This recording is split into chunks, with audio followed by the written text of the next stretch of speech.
the Baen Free Radio Hour.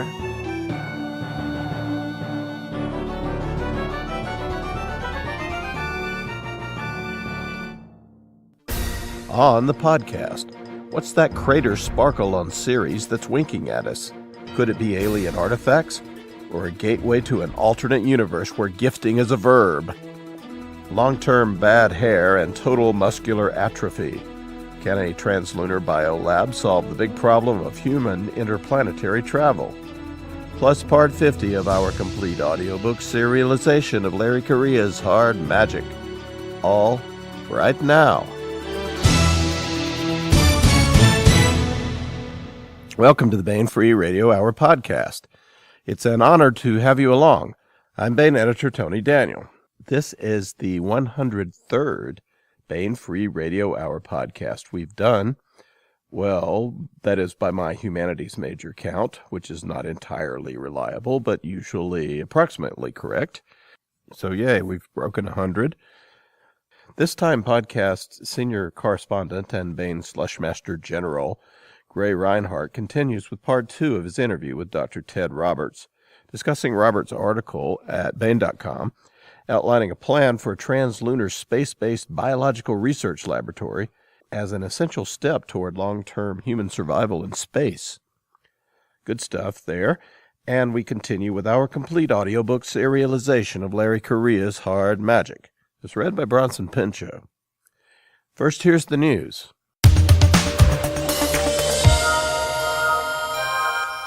With a hey lolly ho, the new March hardcovers and trade paperbacks are out at booksellers everywhere, or about to be. These include Into the Maelstrom by David Drake and John Lambshead.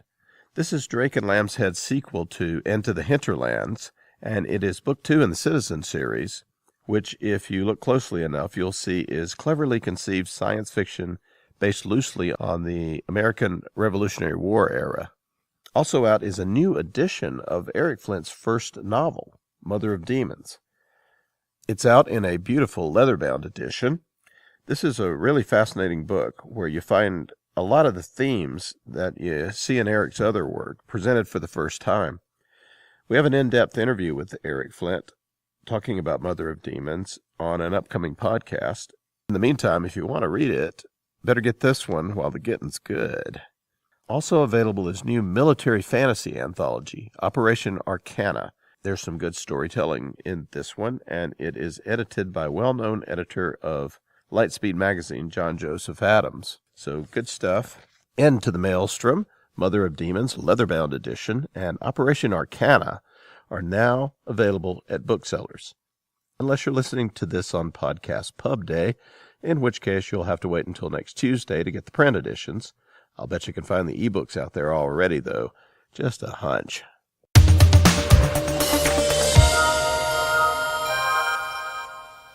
This is part 2 of a 2-part interview with Dr. Ted Roberts, neuroscientist and author of the article, A Translunar Laboratory. Hurrah!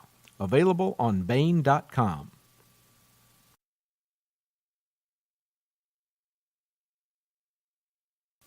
Now, you talk about the fact that the monkeys have the long bones, and we can look at the effects of microgravity on them and extrapolate from that to the effects on humans. And in terms of studying the effects of microgravity, you propose that the laboratory needs to have the spinning characteristic that has been a staple of science fiction for years, in which spinning the station induces a gravitation-like force. How do you think that really would work in terms of physiology, and have you seen any stories that deal with it realistically from your standpoint as a biomedical researcher? That's difficult to say in terms of realistic depiction. The problem is that while physically, in terms of the physical equations, spin-induced gravity, centrifugal force, is equivalent to mass produced gravity. In other words, gravity produced by the actual physical mass of a planet. But we don't know physiologically how that is going to work.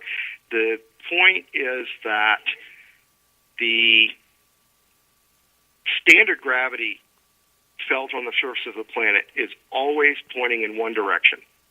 There's one vector of gravity, and there's really no other forces operating on it. In a spinning space station or a spinning spacecraft, there's two forces to worry about. One is the apparent gravity of the centrifugal force, but the other is the fact that there is an angular momentum. And the gravity that you feel in a centrifuge, that you feel on a merry-go-round, or if you go to one of the big parks that has the centrifuge ride, or if you've been fortunate enough in pilot or astronaut training to have experienced one of the large training centrifuges, there are two forces to deal with. One is the fact that it is spinning, and the other, the fact that you've got essentially a constant acceleration producing the sensation of gravity. Now, if you've ever been on a centrifuge or a merry-go-round or something spinning fast and turned your head, you'll notice that it actually makes you quite dizzy. And the reason is because human balance is controlled by the inner ear, the vestibular system. There are 3 loops that are filled with fluid and have sensitive cells that can detect changes in the speed of the fluid. That's called the vestibular system, the inner ear, the semicircular canals, or also known as the labyrinths of the inner ear. There are 3 loops on either side, and they are positioned to sense changes in 3 dimensions. The problem is when you have a spinning or spin-induced gravity, that is not the same force because there is motion, there is acceleration in more than one direction. What we really do not know physiologically is whether or not an astronaut that is in a spinning habitat and changes the direction of their head is going to experience that change as vertigo. We know this as Coriolis forces. We know that there is a physical change in how things operate in spin when they're spinning. And so one of the biggest unknowns in the physiology of artificial gravity is how the human body is going to react to the spin. This is one of the reasons, another one of the reasons for having an animal laboratory, because then we can not have to deal with simply 5 or 6 astronauts, but we can have, quite a few animal subjects. And it can be rodents, it can be monkeys, it can be a number of different subjects that we can study, and we can look at things like individual variability. One of the screening techniques used for astronauts is how do they withstand being put into a centrifuge? Can they tolerate this type of motion? And to get people into space and to get colonists into space, we need to be talking about more than just the most tolerant and most fit astronauts. So that's one of the big unknowns. The other unknown is how much time do we actually have to experience that spin-induced gravity. There was a proposal to put a small centrifuge on the International Space Station. And one variation of that was to say, okay, we'll make it very small, and the astronauts will lay down in it, and they'll go to sleep at night. The problem with that is that doesn't put any gravity effects on the long bones of the body. So we really don't know if that would be enough. We don't know if it would be sufficient. So again, we need a large enough habitat that we can spin it. We can get some reasonable effect of being able to see the centrifugal forces and the Coriolis forces and understand how they affect the body. Now, as far as what I have seen, whether anything deals with this realistically in science fiction, we don't really see a whole lot of it. The authors have the tendency to either say, we're going to create an artificial gravity and we don't really care how it works, but all of our space explorers are going to experience gravity, or they have a tendency to say, we will just use a spinning wheel or a spinning ball, a spinning habitat, and that will be enough. I will say that one of the more realistic approaches used in fiction is to talk about vessels that accelerate constantly or decelerate constantly, because then what you do have is you have gravity that is always being generated in one direction and not having all of the complications of spin. So in that case, there is a realistic depiction, but it's very difficult to have a writer decide to take this on because, frankly, the physics of it would not necessarily be interesting to the reader, and it wouldn't necessarily push the story forward. Those are very good points. So you've proposed a laboratory that involves spinning in order to test whether that is effective in countering the effects of free fall and whether people and organisms can handle the Coriolis force that goes with it. And you've also proposed specifically putting it in a translunar orbit in order to better study the effects of radiation. Could you explain to folks why that is important and why it couldn't be done, say, in a low Earth or medium Earth orbit?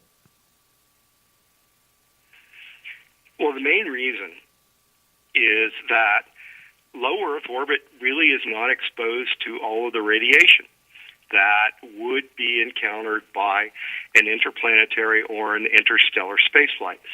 The Earth is surrounded by a magnetosphere. The spinning core of the Earth produces a magnetic field, and that magnetic field either deflects or traps the high-energy charged particles that come from the sun or that come as part of the galactic cosmic radiation.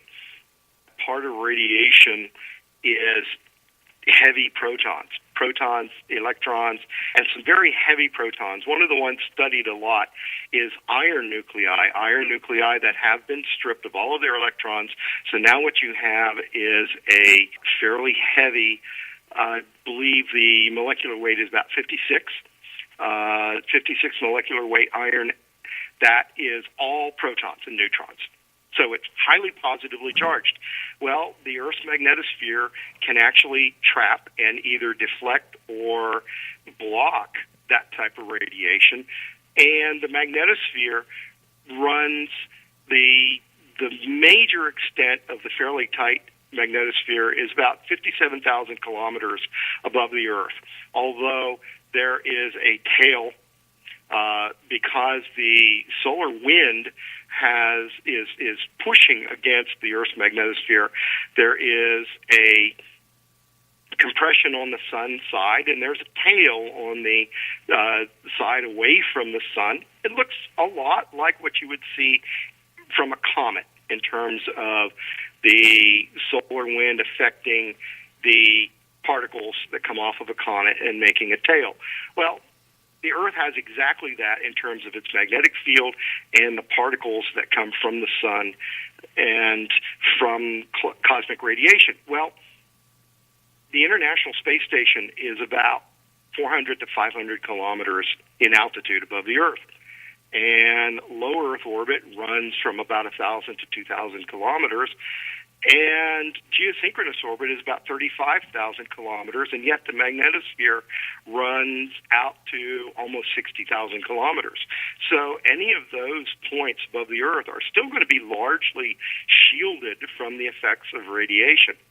Now, the Moon is orbiting about 400,000 kilometers, and the L2 point beyond the Moon is sitting at, I'm not sure the exact calculation, but it is about 550 to 60,000 kilometers.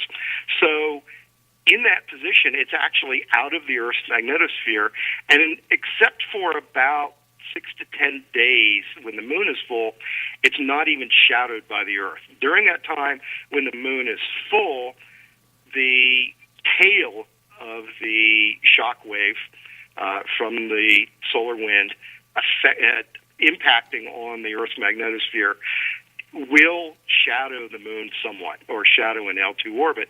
But for the rest of the month that the moon orbits the Earth, it is exposed to the full radiation of the sun. So likewise, an object, a station that is sitting out in an L2 position, an L4 position, or an L5 position, these are the Lagrangian points. These are the points that are quite popular in science fiction for placing orbital habitats. L4 and L5 are the same orbit as the moon. They're about 60 degrees in front of or behind the moon. L2 is directly opposite the moon from the Earth. So it's outside the moon, beyond the moon. But it's a reasonably stable location where we could put a laboratory that would spend about a quarter of the month shielded from solar radiation and 3/4 of a month exposed to radiation. So now we have an ability to test shielding and look at the effects of shielding to be able to capture and trap solar radiation particles and test their effects on the laboratory animals, on the instruments, and on the humans that live there and work there as well.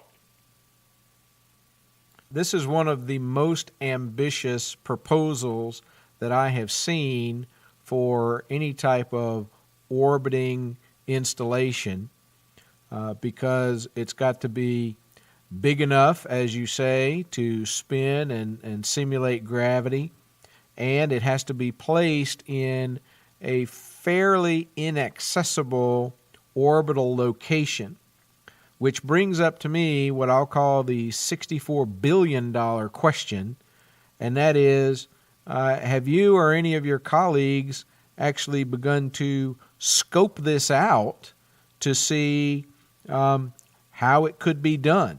How many launch missions it would take to place it on orbit, to supply it over its operational life? How much something like this would be likely to cost? That is the $64 billion question. A laboratory of this sort is going to be very expensive. The heavy lift required, I think that we decided in some casual conversation at the Tennessee Valley Interstellar Workshop that we would have to lift essentially one deck, one piece at a time. My design tends to look like a tin can, or in fact 2 tin cans with a string connecting them, and then you spin them against a common center. And one idea would be to take something that looks like a tuna can or a cat food can and stack them up, each one of those being a deck. The launch would be a fairly heavy launch, and it would require probably something akin to the Apollo lunar missions in order to get each piece into place.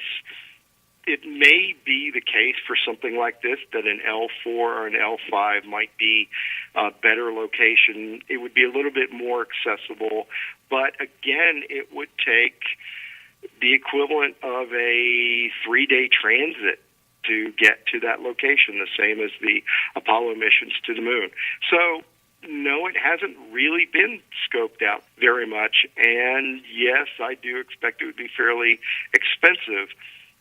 I do pitch this idea as an alternative to sending manned missions to other planets and discovering that our astronauts are not able to do their jobs once they get there. because, in fact, that would be a very, very expensive proposition. It would indeed, and especially if it resulted in mission failure, it would be a very expensive mission failure.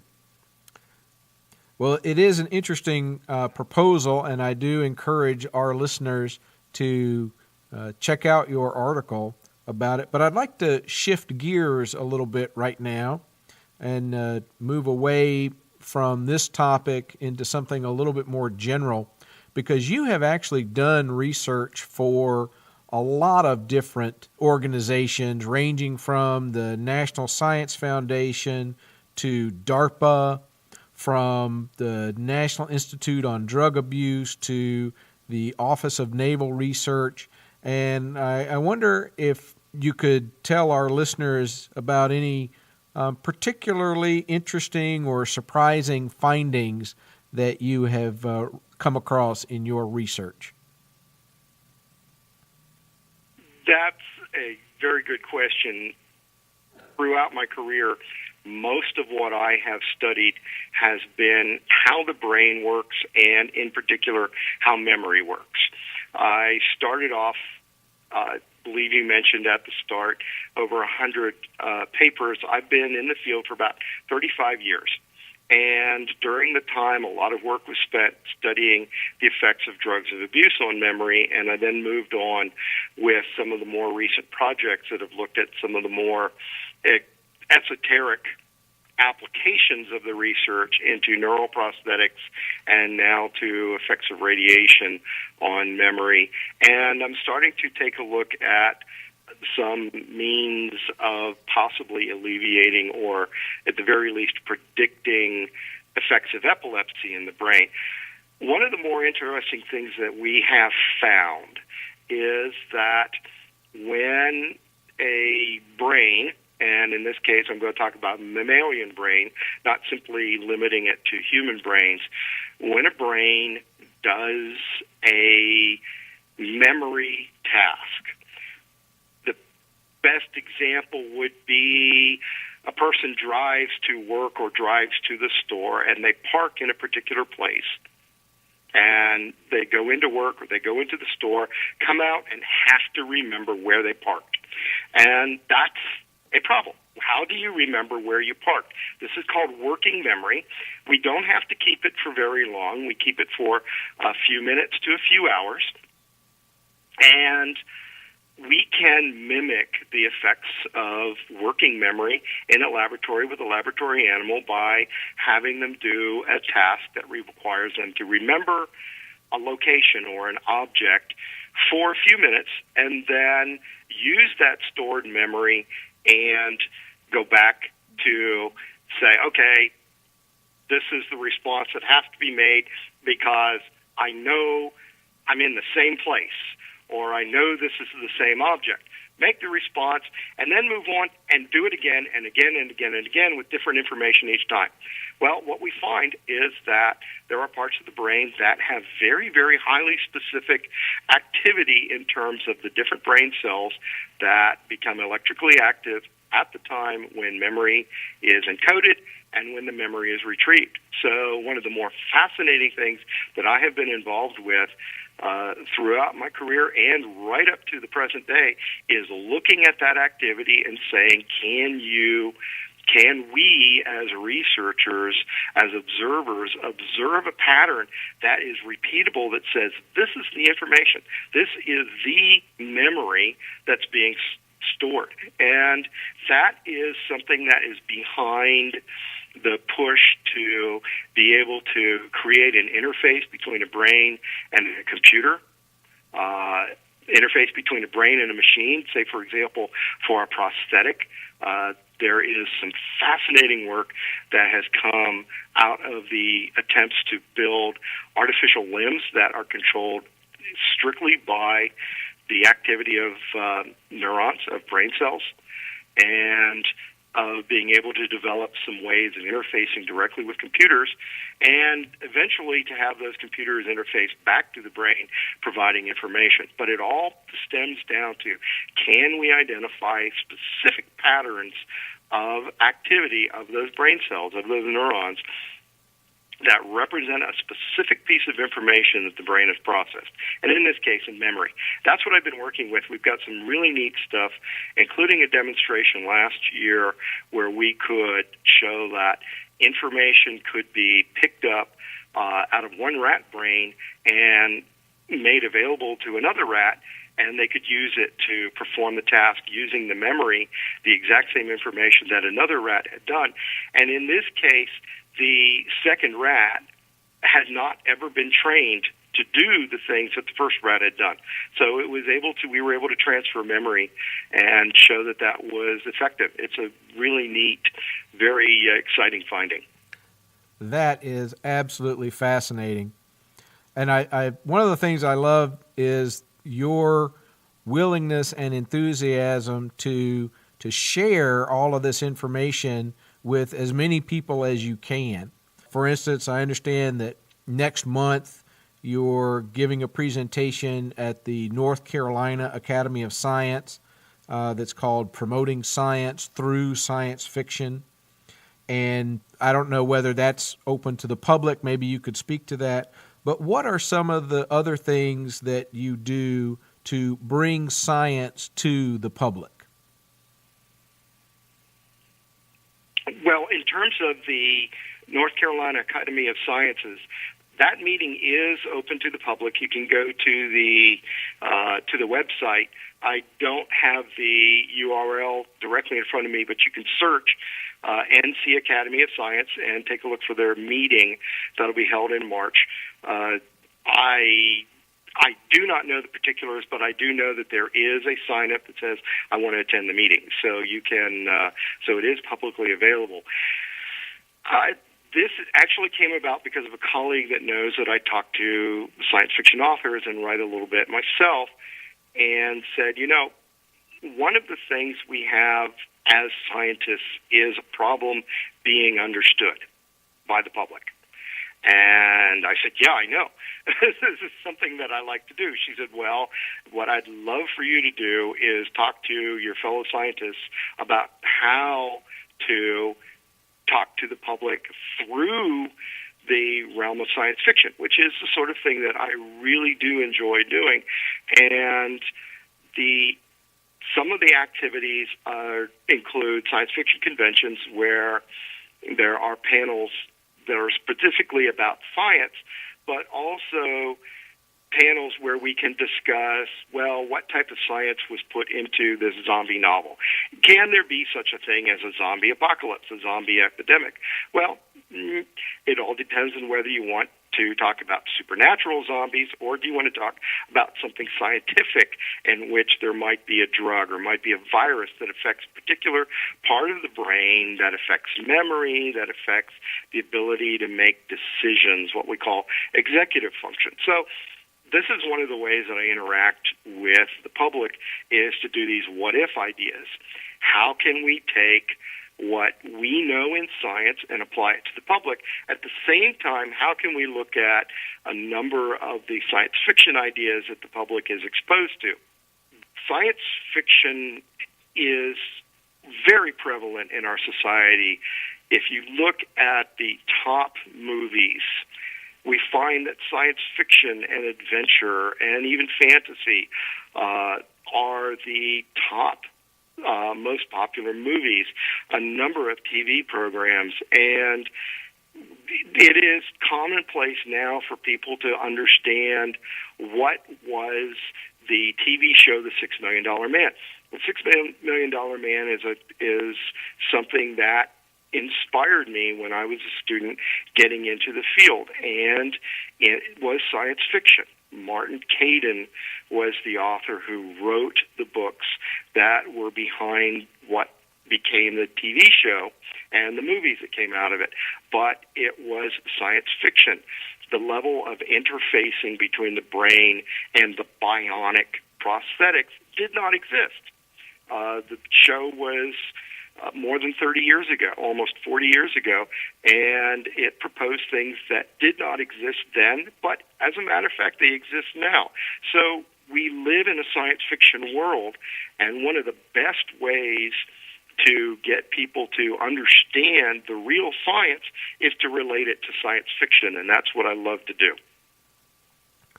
And in fact, you're going to be the science guest of honor at LibertyCon this June. Yes, that's right. I'm very much looking forward to that.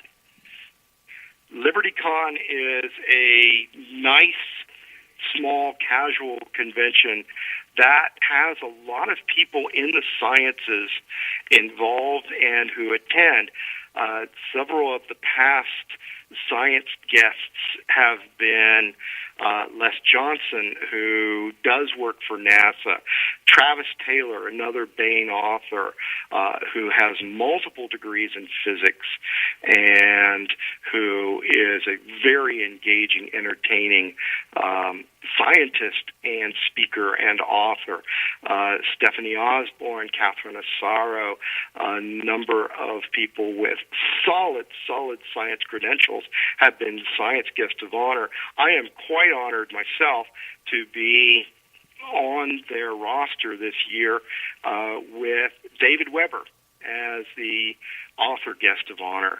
Let's see, I believe Steve Jackson with gaming, and Howard Taylor, the web cartoonist behind Schlock Mercenary, is the master of ceremonies. It is a top-notch group and an absolutely wonderful convention, and there is a lot of really good science and engineering as well as some fun. We have fun with the idea of a zombie apocalypse or an undead apocalypse, or poking fun at some of the sillier science in the movies or the TV or even in the books that we see.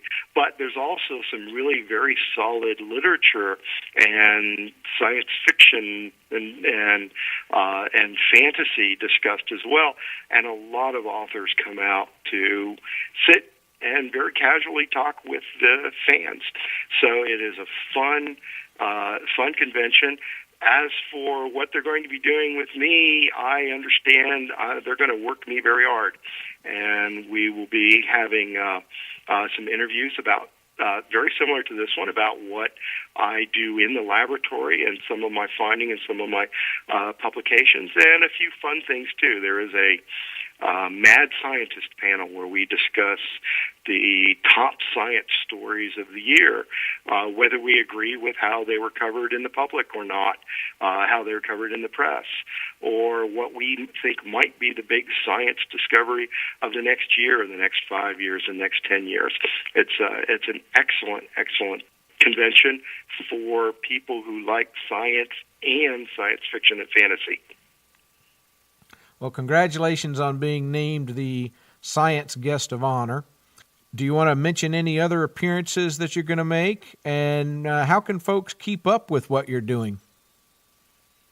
Well, I do have a website, tedroberts.com, and I promise to try to keep it updated with my appearances. I do appear at a few small science fiction conventions in the Southeast region. Typically, I can be found at RavenCon, although I do have to bow out this year. RavenCon is held in Richmond in April. Mysticon is coming up in 2 weeks in Roanoke. Then there's the Congregate, which is a fairly new convention. It is in its second year. It will be held in High Point, North Carolina in July. LibertyCon, of course, is in Chattanooga in June. And then my year pretty much ends with DragonCon. DragonCon is a big multimedia convention in Atlanta over Labor Day. I love it, but it takes a lot of time and energy, and that's pretty much when I end my year. But I continue writing articles for the Baen website. I am working on some short fiction to try to get out this next year. And as I said, on my website, I will try to keep posted all the latest. And I certainly welcome people coming up and saying, hey, I enjoyed your talk. I do try to have an Ask a Scientist panel at a lot of the conventions I go to, because there are writers, budding writers, and fans alike who say, I've always had this question, and if I can't answer it, we'll try and go find somebody that can. And I think that is a great way to bring science to the public. Well, we appreciate you not only doing that regularly, but doing this interview with us for the podcast. And thanks for being with us, Ted. Oh, I appreciate it, Gray. Really good talking with you. And I look forward to seeing you at one of those conventions as well. Indeed you shall. This has been part 2 of a 2-part interview with Dr. Ted Roberts. If you missed part 1, go to Baen.com and under the Baen community, find the podcast link. And there you'll find a link to part 1.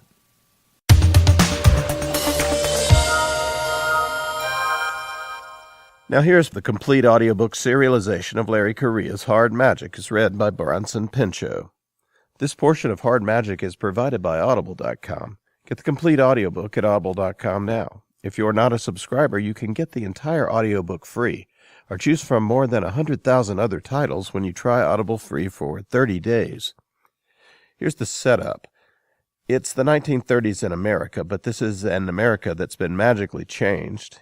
In the 1860s, a handful of people from all walks of life were visited with special magical talents, and each generation more are so affected.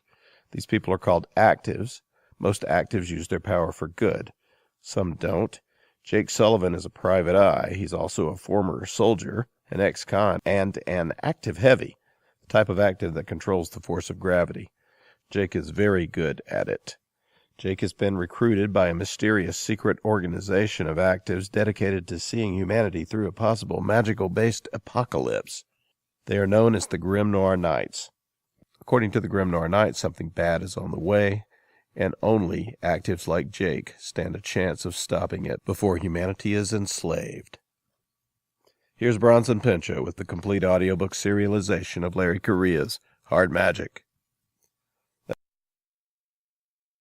Chapter 22. Billy Clanton and Frank McLowry commenced to draw their pistols at the same time Tom McLowry jumped behind a horse. I had my pistol in my overcoat pocket where I had put it. When I saw Billy and Frank draw their pistols, I drew my pistol. I knew that the McLowry brothers had the reputation of having wizard's magic, and I aimed at Frank McLowry. The first 2 shots which were fired by Billy Clanton and myself. He shot at me, and I shot at Frank McLowry. I do not know which shot was first. We fired almost together. Morgan then shot Billy Clanton. The fight then became general. After several shots were fired, Ike Clanton ran up and grabbed my arm. I could see no weapon in his hand and thought at the time he had none, and so I said to him, "The fight has now commenced. Go to fighting or get away." At the same time, I pushed him off with my left hand. He started and ran down the side of the building and disappeared between the lodging house and the photograph gallery. My next shot struck Frank McLowry in the belly. He staggered off on the sidewalk, but was still able to pick up a horse to throw at us. Virgil was struck by the flying horse before Holliday, who had the shotgun, fired at and killed Frank McLowry. Tom McLowry was unarmed. It made no difference, for his kind does not need a pistol to kill, and I shot him in the head.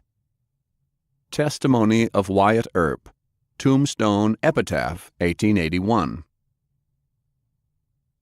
UBF Tempest. "Captain, I found them again," the teleradioscope operator said. "I wish they'd quit calling me that." Francis walked over and looked over the UBF employee's shoulder. All he could see were green lights moving up and down, some fast, some slow, and some not at all.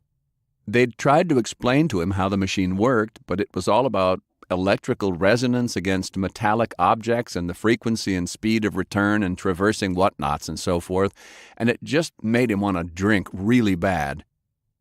"Where?" "About 100 miles further south than we expected. They've changed course. I think they're heading for the Marianas." That didn't make any sense, but at least they weren't getting any closer to Japan. That had been making him really nervous. "Driver!" It's Helm, sir," replied the man stationed at the very front of the glass bubble cockpit. Francis was still trying to learn the volunteers' names.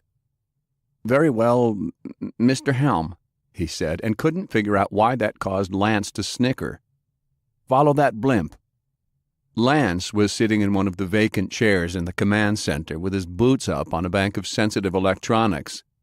"You've really got no idea what you're doing, do you?" At least he was decent enough to lower his voice so the men wouldn't be able to hear them over the engines. Frankly, not even the slightest. He took a seat at the empty communications station. Most of the seats were empty in the command center. Less than a quarter of the Tempest's crew had volunteered to stay, and that was only after he'd promised some very hefty bonuses. 2 security men had stuck around, and one was a brute. Grandfather's healer had told him politely to go to hell, but at least he'd convinced the man to stick around San Francisco long enough to help Mr. Browning once his power had recovered. The only other functionary who'd stayed was, surprisingly enough, Mr. Chandler, Grandfather's accountant. All the rest had assured him that they would see to company business, and he had no doubt that they were currently maneuvering to get the UBF board to somehow get rid of him before Grandfather's body was even cold. So he had a handful of barely mended grimoire knights, a drastically undermanned and unarmed prototype ship, and no clue what he was doing. He'd broken a direct order from a grimoire elder and would probably be cast out of the society he'd devoted his life to if he lived that long, and he still hadn't even really come to terms with the fact that he was now, theoretically, the richest man in the world. "Mind if I make a suggestion?" Lance didn't bother to wait for the reply. "If we're going to try this, then we need every advantage we can get. The Tokugawa is probably still running a skeleton crew, but that means they'll have 5 times as many men, and at least one mean son of a bitch of an iron guard. They won't be expecting this, but they will have men on watch, and they'll probably be doing it from behind mounted guns, which we don't happen to have. So how about we use that radio bouncer to keep track of them and not get into visual range until dark?" Francis sighed. "How about I just make you captain?" The grizzled knight thought about it. "Do I get to wear the fancy hat?" "You figure out how to get Jane off the Tokugawa alive. I'll have your old cowboy hat gold-plated." Banish Island, Micronesia.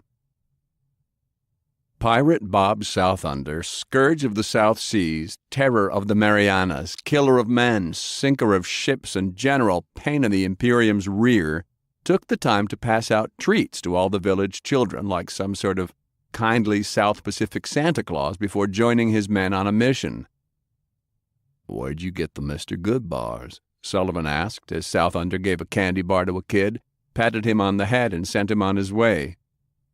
"They were on an Imperium cargo ship, believe it or not." "Why, you want one?" "Sure."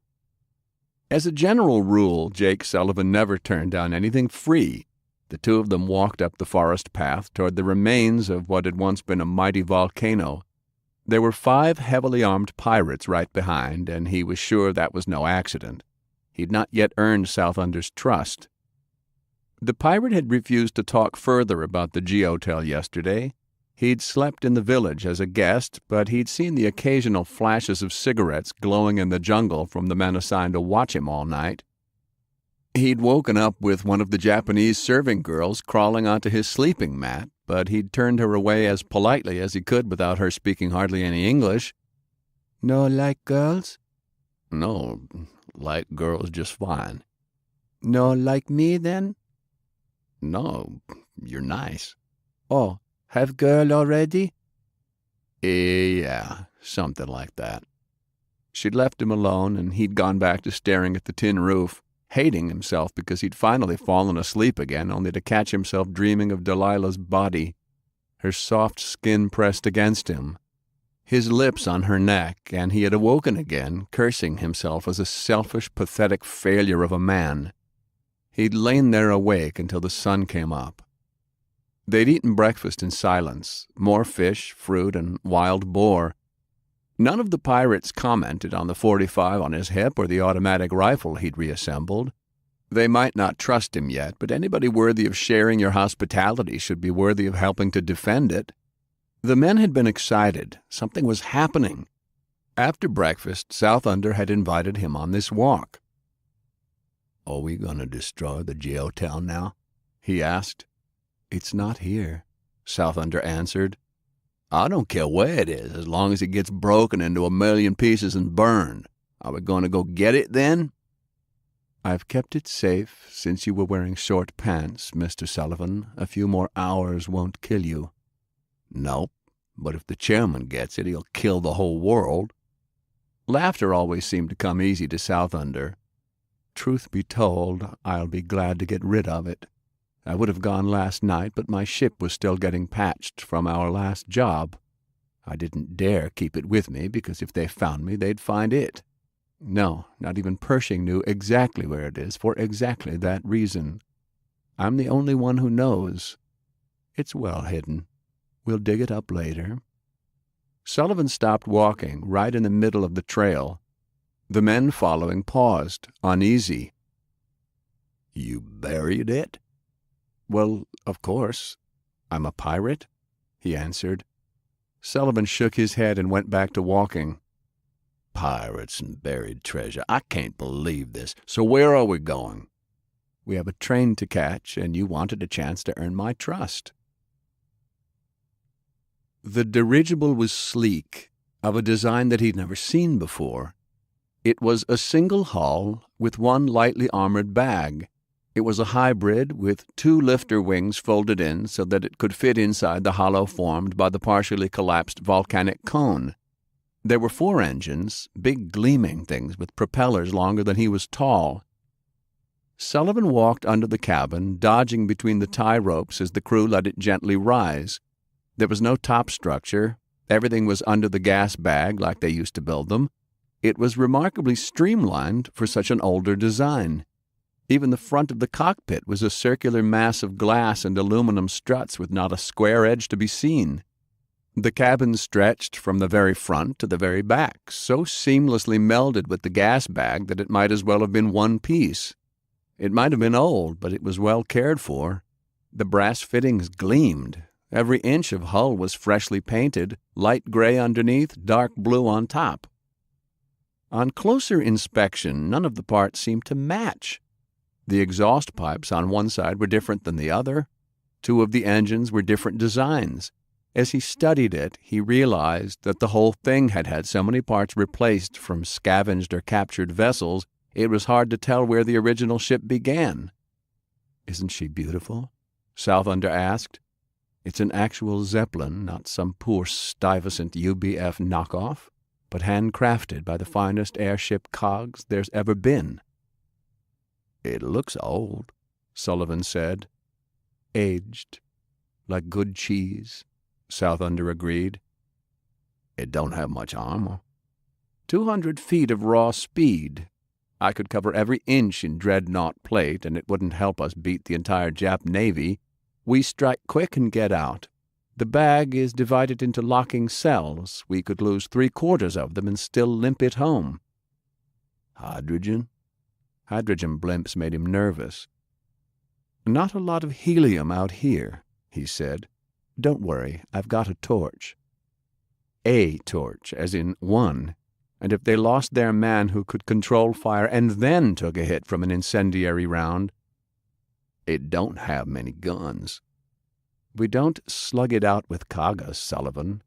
Twin pom-poms in the nose and 2 more in the rear.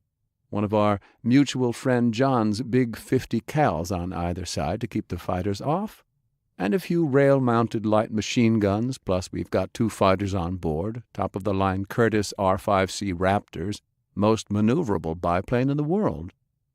Some of the Japanese Navy ships carried like 30 fighters. After seeing what he had to work with, Sullivan came to respect Southunder even more. The crew was leading the dirigible out from its hiding place and into the sun. They were going on a mission. "Pershing ever tell you why they ran me out of the society?" Southunder asked. Sullivan shook his head in the negative. They said I was too impulsive, too reckless. You use a 25-year-old Zeppelin with a few guns on it to harass the most powerful navy in the world. They might have had a point. Southunder ignored him. Pershing saw it too. He saw that times were changing for our kind. Something big is coming, and the world is going to be one way or the other, and I don't want it to be the chairman's way. Too many folks think that they can keep the world from changing. I've got a wife who I only see when I bring in loot to sell in the free cities. We've been married for 30 years, and I've got kids and grandbabies. You got a wife? A family, Sullivan? I got nothing. His voice was so gentle that it was hard to hear him. I don't want my grandkids to grow up in a world run by a bunch of fascists or socialists or progressives or anarchists or communists or eugenicists or any sort of ist or ism. When I get those types, the men who just need to control everything, to tell everybody else what to do, I stick it in and break it off. I'm fighting for freedom. Proudly he gestured around the cave at his men. He loved them like a father. We ride the air and plunder the seas. We're the last free men, and I'll die a free man. Amen, Sullivan said. There's an Imperium dirigible train that's gotten out of their convoy routes because of the bad weather north of here. We're going to take it, and you're going to show me you mean business. Southunder raised his hand and gestured at the name on the side of the dirigible. Mr. Sullivan, I give you the free ship Bulldog Marauder, best damn dirigible there's ever been. Imperium Submarine J-47, Flower of Carnage. The Imperium captain watched the dirigible rising from the side of the volcano through the periscope. He was normally lord of this vessel, but in the presence of a shadow guard he had to defer to his betters. Having 4 of them aboard made him deeply uncomfortable. He moved aside so the elite soldier could look through the glass. We could surface and engage with the deck gun before they are in position to return fire. Nope, the shadow guard commanded. The darkened sub stunk of diesel fumes and polluted air. They'd been recycling the air for hours. The shadow guard's finder had already vomited all over the deck twice, and the stink was annoying the captain. He had no patience for seasickness. Their orders were specific. He had not been told what they were supposed to be retrieving, but awareness of their presence could cause its destruction. They had been ordered to maintain complete radio silence and only communicate through the shadow guard's magic. The waters ran clear here, and he knew that his submarine would show up like a vast black shadow so close to the surface. He shouted orders. The dive bell sounded. The finder was sitting cross-legged on the grate, eyes closed, deep in meditation. The captain had never seen one such as this. He had removed his loose shirt, and his torso had been crisscrossed with kanji. The captain wore two, as befitted his rank, so he knew a bit about such things, and he could see that none of the finder's kanji were based in the physical geometries. Rather, all 7 of his were attuned to increasing his power sensitivity. The schools had taught him about finders. They could feel and see through the disembodied spirits that inhabited the shadow of this world. A truly powerful finder could actually become a summoner, capable of bringing in servants from other planes and giving them life here. But this finder was different. He was like a perfectly tuned tracking dog. He imagined that such sensitivity would drive one mad. Finders were limited by such things as range, and certain materials or spells could thwart them. The disembodied were easily distracted, but looking at this particular strange specimen, he knew that nothing brought within his range could possibly hide. It was as if he'd been specifically bred for this kind of mission. Apparently, his submarine's job was to just get this man within range of whatever it was he was seeking. It seemed to take forever, but the captain was used to being patient. It came with the assignment. The heat from the burning kanji permeated the sub. It was like being next to a bank of electric heating coils. The finder opened his eyes and let out a long, exhausted breath. The shadow guard leaned forward eagerly. I have it. That was the complete audiobook serialization of Larry Correa's Hard Magic as read by Bronson Pinchot. And that's it for the podcast. Thanks to Audible.com and to podcast theme composer Ruth Judkowitz. Special thanks to Baen consulting editor Gray Reinhardt for conducting his excellent interview with Ted Roberts. And an indoor firing range stocked with instantiated nightmares too evil to live for use as targets, and a taxonomic tree decorated with bioluminescent species blinking out his name in lights, to Dr. Ted Roberts, author of A Translunar Biolab. Hurrah! That's found on Baen.com. Please join us next time here at the hammering heart of science fiction and fantasy storytelling, and keep reaching for the stars, especially that Ceres asteroid. What the heck is going on up there?